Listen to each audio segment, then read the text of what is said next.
हिंदुस्तान के 5 रियासतों के इलेक्शन असेंबली के हुए। कहीं कोई पार्टी जीती है, कोई हारी है, उस पर बहस अभी तो नहीं करेंगे। हां, राजस्थान का एक हलका जिसका नाम हवा महल है, उसका तस्करा करना जरूरी है। वहां पर बीजेपी के उम्मीदवार बालमुकुंद ने कामयाबी हासिल की और अभी तो शपथ विधि भी नहीं हुई, न कोई असेंबली का इजलास हुआ। लेकिन जैसे ही ये इलेक्शन जीतते हैं, दूसरे दिन सड़कों पर निकल जाते हैं और पुलिस को हुक्म देते हैं कि जहां पर भी मीट की दुकानें हों, ढाबे हों, होटल हों, उनको बंद कर दिया जाए।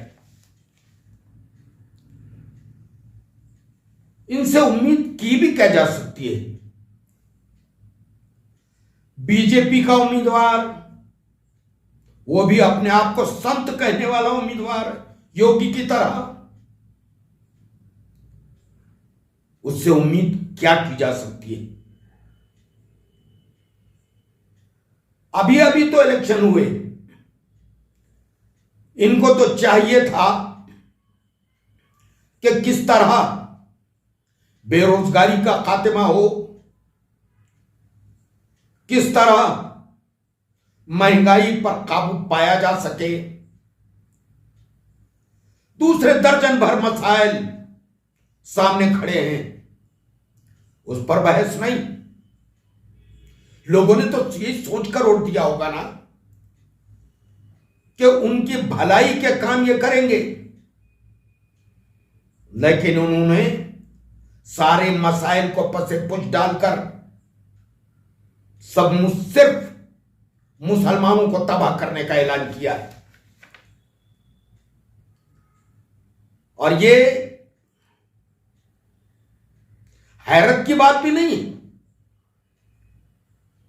बीजेपी का तो वतीरा ही रहा कि वो इस किस्म की बकवास करें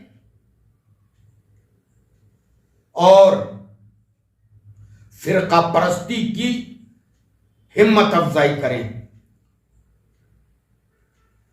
फिरका परस्ती इनकी रग रग में भरी हुई है। ये तो हमने ये बात कह डाली,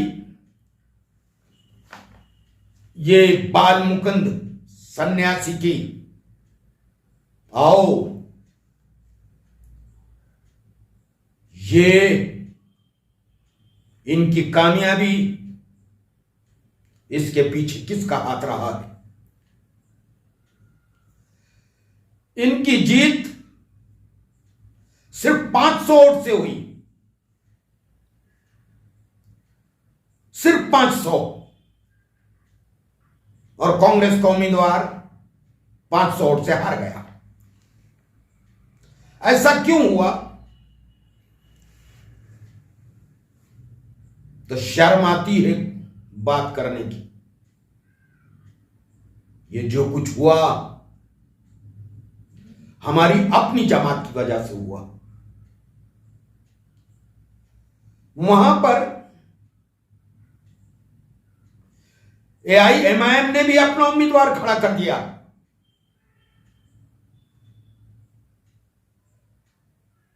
और जमानत खो दी। इनकी जमानत जब्त हो गई।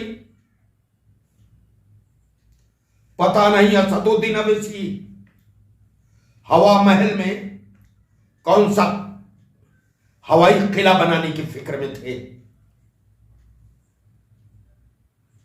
इनकी जमानत जब्त हुई। इन्होंने मुसलमानों के नाम पर वोट मांगा। और मुसलमान परेशानी में पड़ गया। देखें 5 साल कैसे गुजरते हैं। असदुद्दीन अवैसी ने वहां अपना उम्मीदवार खड़े कर कर क्यों मुसलमानों के साथ नाइंसाफी की, ये पता नहीं ऐसा क्यों हुआ। आप खुद सोचिएगा कि इसके पीछे कौन सा राज है जो पोशीदा है। राजस्थान में जितने उम्मीदवार इन्होंने खड़े किए सभी की जमानत जब्त हो गई। इसके बावजूद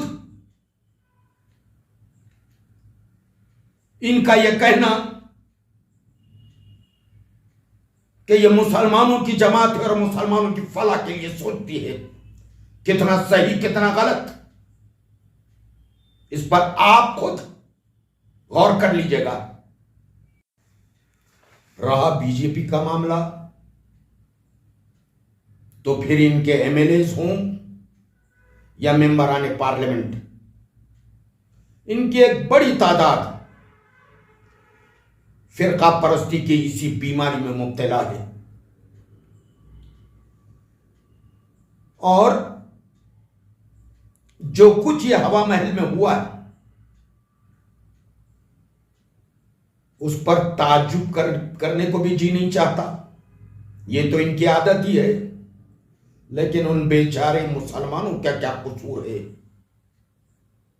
जिनको तबाह करने की साजिशें रोज़े अव्वल से शुरू कर दी गई। और वहां का मुसलमान शायद ये सोच रहा हो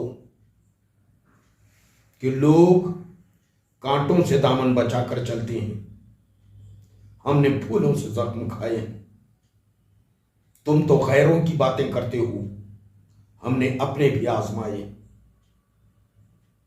हमारा तो सिर्फ ये कहना है, एक दर्दमंदाना अपील है। अवैसी साहब, मुसलमानों के नाम पर मुसलमानों को तबाह करने का यह सिलसिला खत्म करें। आप जहां जाते हैं फायदा तो मिलता ही नहीं,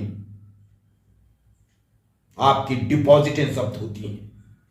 हमारा दावा है कि जितनी सियासी पार्टियां हिंदुस्तान में हैं, किसी पार्टी की इस अंदाज में डिपॉजिट जब्त नहीं हुई। एआईएमएम के दर्जनों नहीं सैकड़ों उम्मीदवारों की डिपॉजिट जब्त हुई, लेकिन